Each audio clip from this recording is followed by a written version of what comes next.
malupit na paratang ang ibinato sa akin. Sasampahan ko na ba ng libel? Libelo?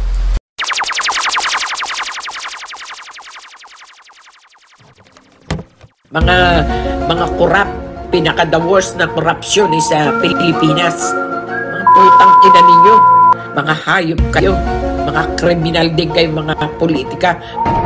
Bakit ako tumakbo? Galit ako sa gobyerno.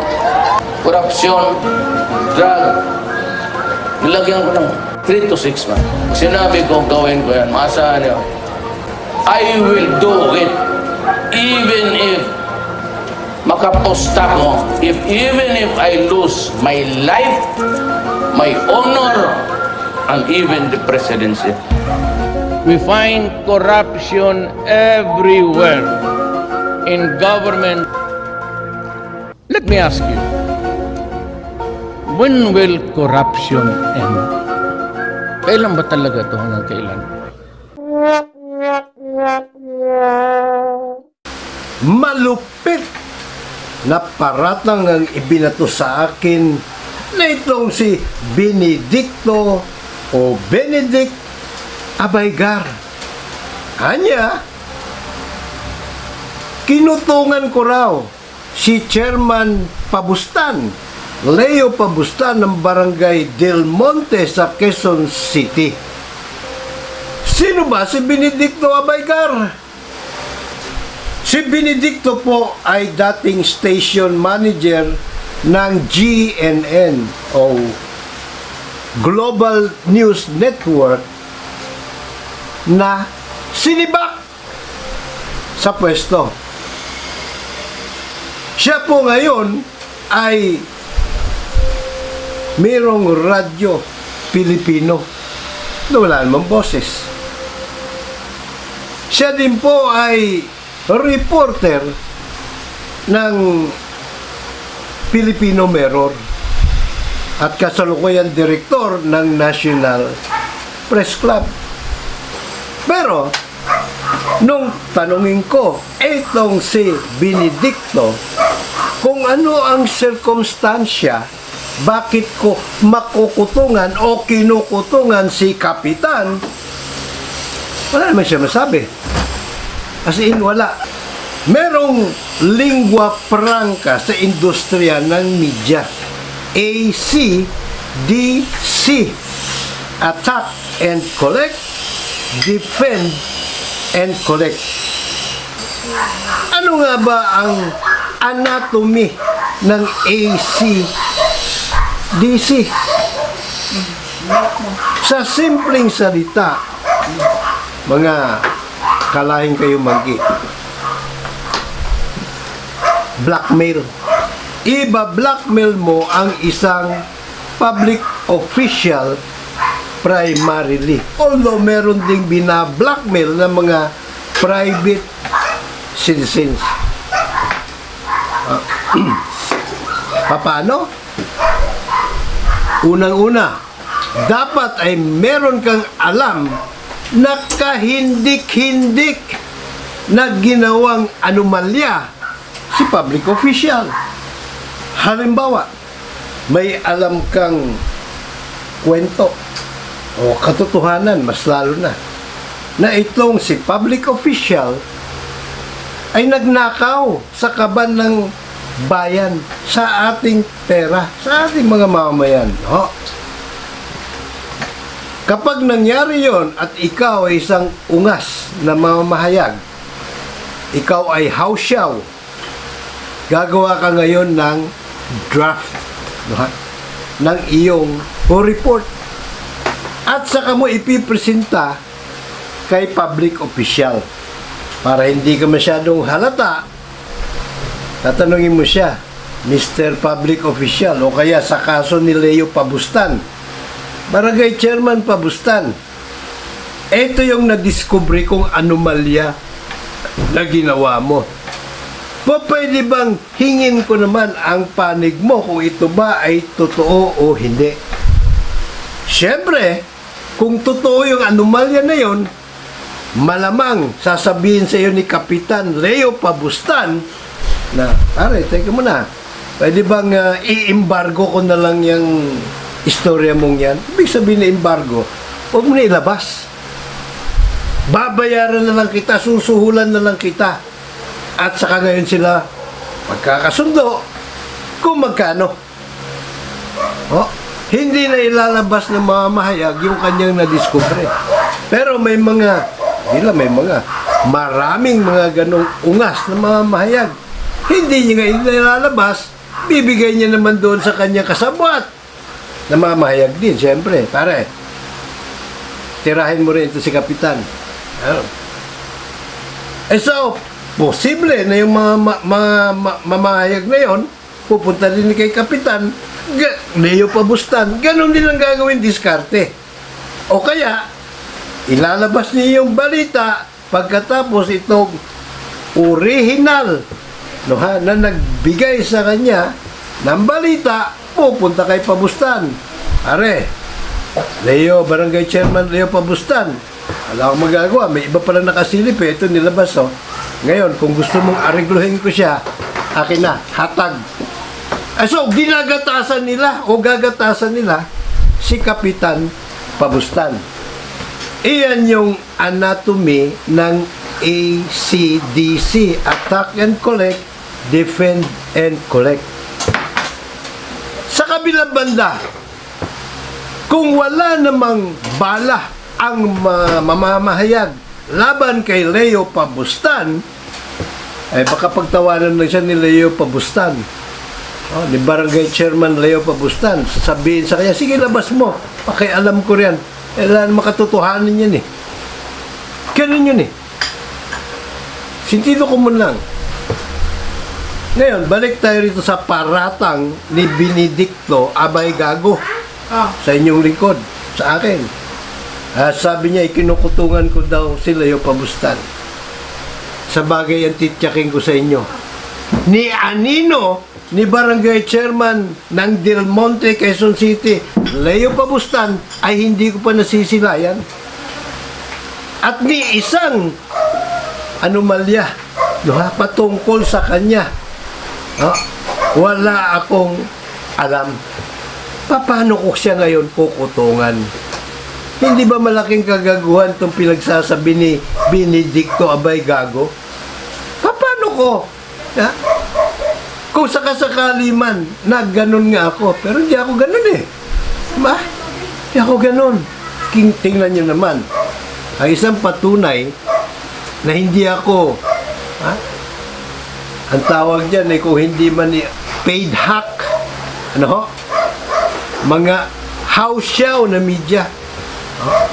Tingnan nyo.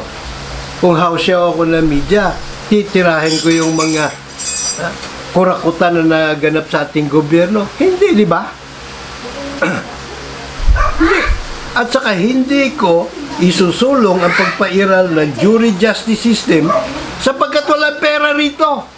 Walang sumusuporta sa akin politiko at walang susuporta sa akin politiko sapagkat kapag umiral ang jury justice system sa bansa, lahat ng mga politiko dadamputin sa kulungan.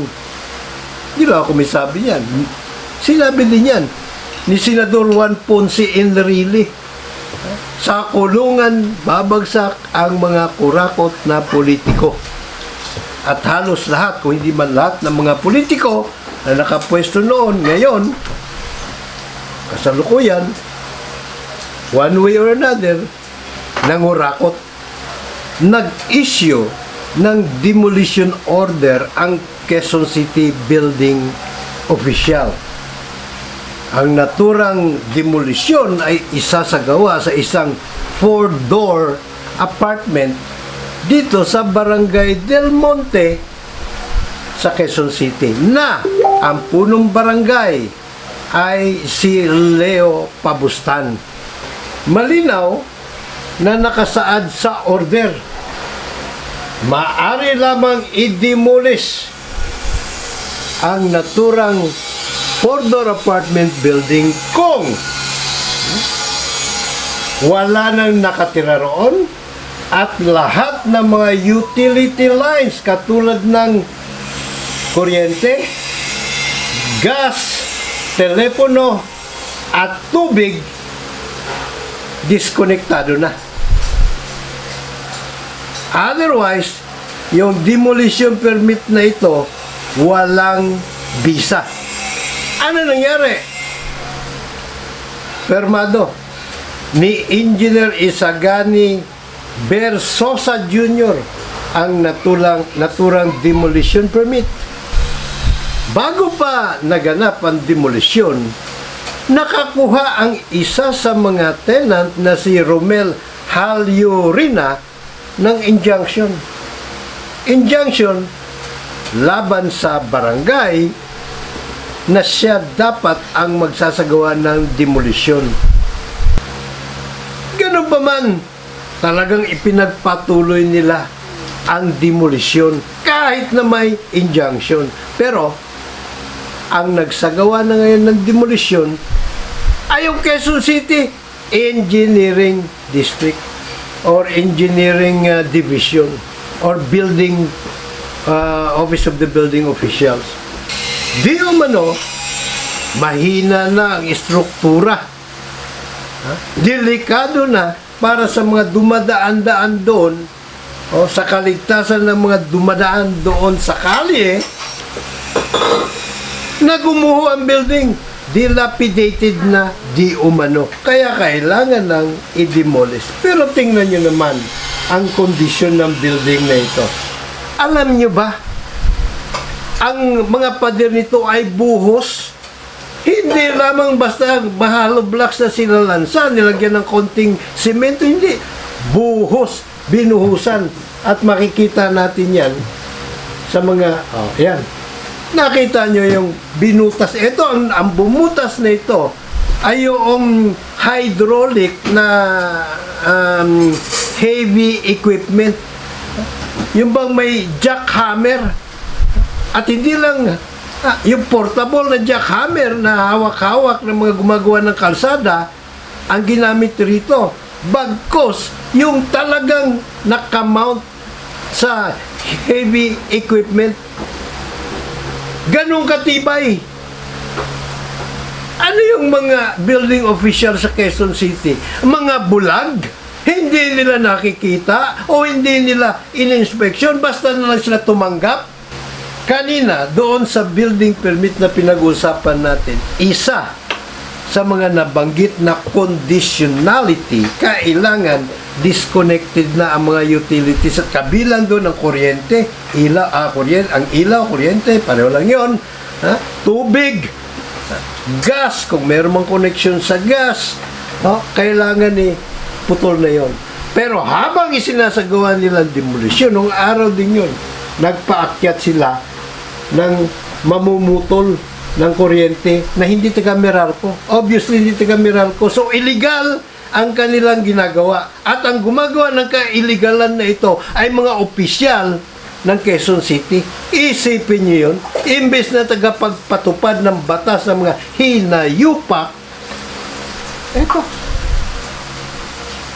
Sapagkat pag dinanin nila ito sa legal na proseso, hindi sila obra. Wala silang pinanghawakan na dokumento, court order para isagawa ang pamumutol. May karapatan ang mga consumers. May karapatan ang mga kliyente ng Meralco, ng Maynilad, na hindi nila po pwedeng basta-basta na lang yurakan. Dinaan sa palakasan. Pansinin nyo ito ha. Ito yung building na dinidemolish nila. Yung kantong yon, doon sa kantong yon, yung may kalayuan, nandun nag-uumpukan ang mga bayaran, ang mga goons, ang mga private army. Sino-sino yun? Mamaya makikita nyo. Private army ng mimi-ari at ng Quezon City building officials. Ayan sila. Andyan. Ito si dating chairman Santa Maria. Chairman. Anyway. Yan siya. Nagtatago doon kasama yung kanilang mga taga-barangay tanod, mga barangay tanod nila, no? At ito ay isang pulis, nakasibilyan. Ito naman ay XO ng Barangay Del Monte. Ako yung nakatalikod. Ito, pulis na nakasibilyan. Ginagamit na guns. Private Army. Si June, ito pala, si June Santa Maria. At ayan, ito yung kotse niya. Ito naman ngayon. May taga-UNTV pa sila na ginamit. Wala doon sa mismong demolition site. Doon sila sa may kabilang kanto. Bakit? Ba't sila nagtatago? Ito naman, ang XO. May kausap ang XO. Natakpan ng poste. Yung pala, ang kausap niya, opisyal, empleyado o kawani ng engineering office ng Quezon City. Kapatid ni XO. Ito yung nandun sa kabila kanto. Hindi sila doon mismo sa site. May mga pulis pa, traffic pulis, na umalalay sa kanila. Yan sila, nag-uumpukan doon sa medyo malayo. At dumating ang DCRH na crew cab. Sino na ron? Rambo Labay. Si Rambo Labay.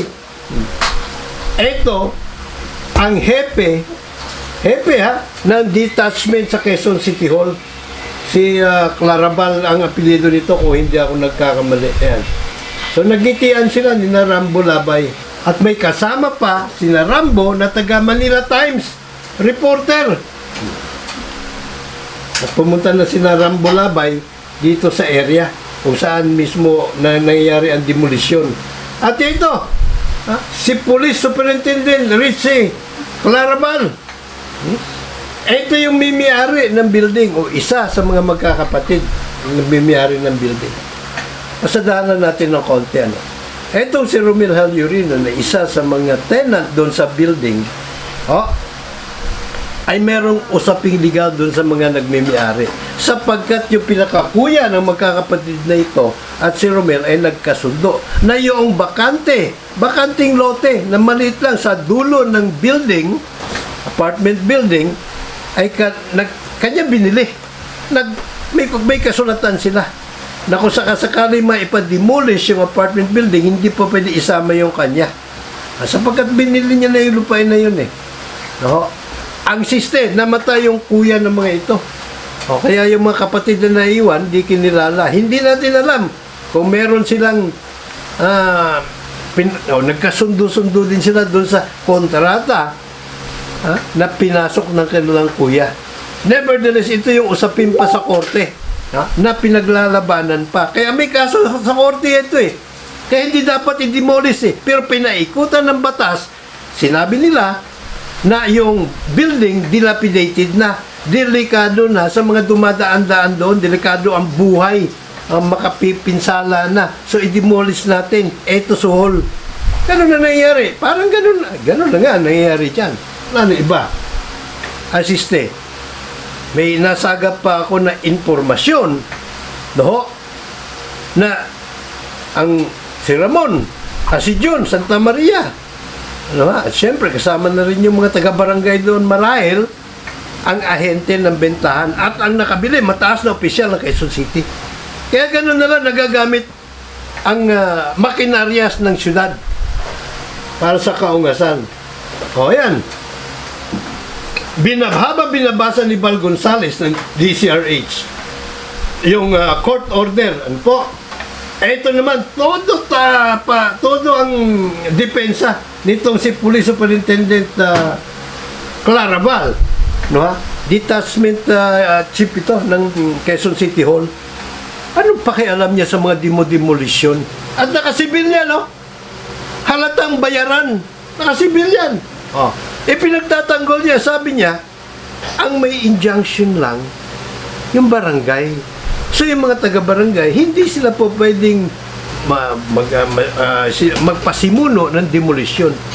Pero nagdidemolish City Hall eh. Wala naman injunction laban sa mga taga City Hall. Kung hindi gago ito, ewan ko ito tawag dito. Ayan. Rambo Labay, nag-i-interview na. Ito si engineer, patingin-tingin, no ha? Para lang makuha natin yung lokasyon, no ha? Ma-determine. Etong bagawing likod, gawing nakaharap rito si engineer. Gawing kaliwa niya, nandyan yung Jollibee. Likod, bandang kaliwa. Yung kalsada rito sa likod ni engineer, yan naman yung Del Monte Avenue. Monte Avenue. Andito banda yung building na dinidemolish. So halos katabi nung Jollibee. Siguro isang bahay ang pagitan. Ayan. So ito, daan dyan yung mga yung mga barangay tanod. Ha? Nasabi ko, hindi baka jurisdiction nyo ito? Dapat pinipigilan nyo sila. Siyempre, wala naman sila magagawa kasi mga sisiw lang daw sila eh. Agila yung nandadagit. At, eto, tumawag ako sa Quezon City Police District. At ang si Joel Director Joel Pagdilao ang district director noon. At sa kabutihan pala, nagpadala naman siya o inatasan niya yung taga-presinto diyan sa may Prisco na pumunta. At pumunta nga naman. Ano ha? Ito. Si Police Senior Inspector Manny Bolina. At yung mga nagdidemolish, tumitigil naman, no ha? Tumitigil naman sila. Pero pag alis ni Chief Inspector Bolina, tuloy na naman ang demolition nila. Parang naglulukuan lang, parang patintero ang nangyari. Hindi naman tumatagal siyempre yung pulis doon. So, ibig sabihin, napakalalakas na loob nila. Meron silang bas-bas galing sa mataas na opisyal ng Quezon City. Ano sabi nito ni Police Superintendent Clarabal? Kami na ang bahala kanya. Sabi ni kay Rambo Labay, nung ini-interview kami pareho, kami na ang bahala kung sakaling pumalag ang mga residente riyan. Kasi may mga nakatira eh. May mga residente pa eh. So, bawal nilang i-demolish. Pero alam naman natin, pagka kalakaran-palakasan ang nangyayari sa bayan eh. So, dami-dami nila. Nakita nyo naman. Nakita nyo naman ang mga umaalalay sa kanila. Siguro, itong isa dyan, yun din yung gustong umalalay naman sa atin. Ito, si Superintendent Senior Inspector pala, hindi Superintendent, Senior Inspector Manny Bolina. Yan. Pero pagkaraan na umalis na si Inspector, tuloy ang kanang demolition. Mga ogag nga. Ito ngayon. Pumunta ako doon sa may Jollibee. Aba! Nadatnan ko doon, parang meron silang command center doon. Andun yung may-ari. Nandun yung mga opisyal ng pulis. Yan, no? Pinuntahan namin. Kasama ko si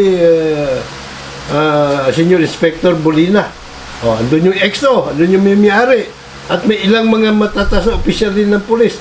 Pati yung taga-Commission on Human Rights. Sina investigators, sino to? Josinor Jude Tamayo at Michael Carino. Ayan, kausap ang isa sa mga tenant. Dumating din doon. In fairness, pag dumating yung mga opisyal, kinaukulang opisyal, tumitigil din sila demolition nila. Pero pag alis, tuloy na naman ang mga ungas. Sino? Ito. Mga guns police ito. Mga nakasibilyan lang. Nagsialisa nung pinuntahan ko sila doon sa kanto. Siguro tama sinasabi ni Benedicto Abaygar na mukhang inkanto ako kasi mukhang natatakot sila sa akin eh. Ito yung barangay hall. Barangay hall ito ni Leo Pabustan. Si Leo Pabustan ang barangay chairman noon. Sinadya ko siya para sa aking kaibigan na si Romel Halyorina. Sinadya ko siya para hilingin sa kanya na tuparin niya yung kanyang tungkulin. Jurisdiction niya yun eh. Sa local autonomy, mas may poder ang mga barangay chairman sa kanilang area of responsibility kaysa mga mayor. Lalong-lalo na kung alinsunod sa batas ang iyong isasagawa. Meaning, pagpapatigil ng illegal na demolisyon. Pero nangyari, nagtago si Pabustan. Tago. Yung ilang opisyal niya lang ang aking nakaharap. At doon sa aking request na kung pa pwedeng mag-usap kami, makuha ko lang yung kanyang panig. Deadma. Siyempre, alam na natin kung bakit, di ba? More or less, alam na natin, maiisip na natin, pag ginamit natin sa ating sentido komun eh. Maiisip talaga natin, ay kasabwat ito. Kung hindi man pakot, bumbanggain yung mga opisyal sa Quezon City Hall, yung padrino o yung buyer. Ganun lang yun eh. Kaya gusto na i-demolish, may buyer na sila eh. Ang laki na komisyon eh. Biro mo prime property ito, Frisco, Quezon City.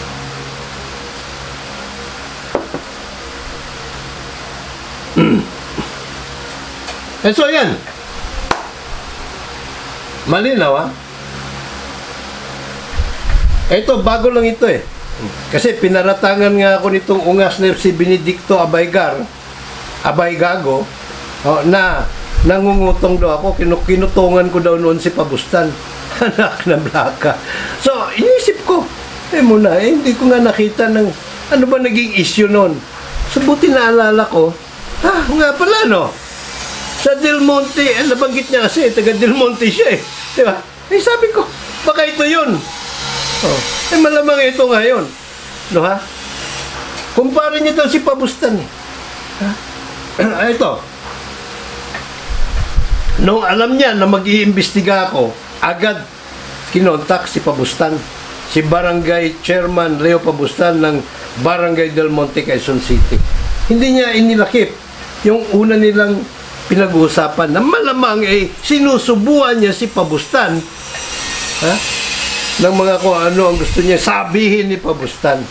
Pero mukhang hindi kumagat eh. Kaya sabi niya, ungas, sabi nito Benedicto Abaigago, ungas talaga yon. Maraming kasamahan namin sa media, asar doon. Asar? Ba't sila maasar sa akin? Ano bang ginagawa ko sa kanila? Siguro asar sila sa akin dahil sa aking advokasya na jury justice system. Hustisya para sa lahat. Dapat ba silang maasar sa akin dahil doon? Well, di rin natin alam kung totoo itong sinasabi ni Abaigago na maraming asar na kasamahan namin sa media sa akin. Sinusubo eh, ano? Papakilalang media online lang naman. Ito malinaw na gago ito eh, bobo eh. Sapagkat doon sa executive order ni Pangulong Rodrigo Roa Duterte, no, yung creation ng Presidential Task Force on Media Security, well-defined ang mga media workers. At ang sabi doon, either main source of income, ibig sabihin trabaho mo talaga, profession mo talaga, o panaka-naka ka lang na nagsasagawa ng media work, including nakadetanya dun nakadetalye yung taga-print media, broadcast, blah blah blah, newspaper, kasama ang internet or social media. Bobo lang talaga itong si Abaigago talaga eh. 2015 pa, Mayo, nangyari ang illegal na demolition na ito. 6 na taon na, o mag-6 na taon na. Abril, Mayo, next month, 6 na taon na. Hindi pa tapos ang kaso. Ganun kabagal. Pero in fairness, patapos na naman na. Ang kaso rito ay contempt of court na isinampa ng mga biktima laban sa mga mimi-ari at laban doon sa kanyang mga enabler. Siyempre, alam na natin kung sino-sino yung mga enabler niya. Nandun yung mga pulis, nandun yung mga taga-barangay. Lalo na siyempre, ang dating barangay chairman ng Del Monte na si Jun Santa Maria. Gayon din ang humalili sa kanyang barangay chairman na si Leo Pabustan. Ito yung kaibigan ni Benedicto Abay Gago. Tapos na po yung kaso. Pero tingnan nyo ha, kung hahambing natin sa trial by jury, katulad halimbawa sa nangyaring pagdidite sa kaso ng inilagay sa tuhod ni Derek Chauvin ang buhay ni George Floyd, yung kanyang sinita dahil di umano sa isinumbong doon sa 911 na si George Floyd ay bumili ng sigarilyo at ang pinambayad ay $20 fake bill. $20 lang tatanggalan mo, alisan mo ng buhay ang isang tao. Well, anyway, yun ay 45 ka testigo ang kanilang isinala. Pero ilang araw lang inabot ng paglilitis, 14 na araw. Isang araw yung oral arguments ng dalawang abogado na magkabilang kampo, yung prosecution at saka yung defense. Pagkatapos 10 oras na jury deliberation tapos ang kaso. Ganun lang kabilis. Eto, mag-6 na taon na. Pambababoy sa husgado o contempt of court ang kaso nito at daños perjuicios. Contempt sapagkat merong order ang korte. Contempt of court sapagkat ang mga biktima ay nakakuha ng injunction sa korte laban doon sa pagpapatupad ng demolition order. May injunction At syempre, daños perjuicios dahil ang daming na perwisyo dun sa mga biktima. So, dito nakikita natin malinaw, mga kalayang kayo manggi, na dapat na talagang palitan itong trial by palakasan ng trial by jury. Sapagkat kung trial by jury ang uso rito, nako, yung mga pulis na yun hindi magpapagamit. Kahit na sinong mataas na opisyal, kahit mayor pa siya ng Quezon City na mag-utos, hindi magpapagamit ang mga pulis. Sapagkat sila mismo mapapanagot sa trial by jury. Sila mismo mapapanagot. At yung mayor, kung hindi sila susunod, ay hindi naman sila po pwedeng gawan ng masama ng mayor dahil pwede nilang balikan ng mayor at mapapanagot. Katulad halimbawa sa nangyari kay George Floyd. Alam ba ninyo magkano binayaran ng City of Minneapolis doon kaya sa biktima kay George Floyd? 27 million. Daños. 27 million. Ganun lang kabilis ang paglilitis doon. Hindi namamanipula at hindi na sisindikato o husgado. Kaya alam nyo na ang gagawin natin, sama-sama tayo sa pagsusulong ng advokasya na ito. Kaya dapat lang juror ka. Paripuin nyo lagi nakandang maglingkod, Mr. Juror, Sixto Kilatis Lagari po lamang. May God bless us all. May God bless Philippines.